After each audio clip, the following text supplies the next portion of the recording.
Hello students, today we are going to learn about the letter E.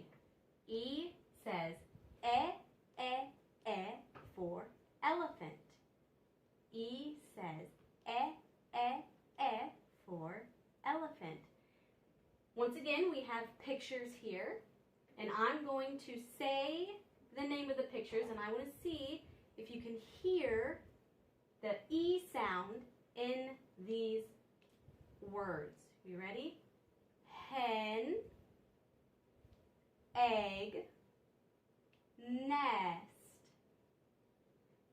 Hen, egg, nest.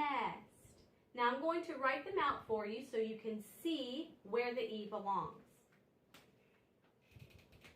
All right, so we have hen, hen. Then we have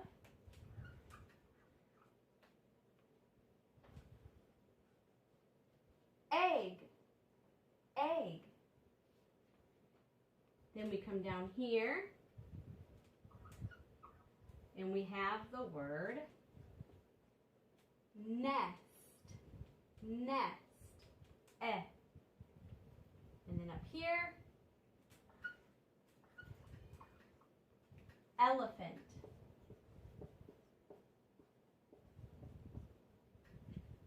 Elephant.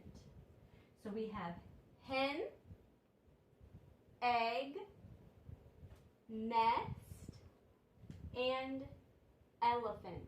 They all make the short E sound, eh. All right, E says eh. Very good. Bye.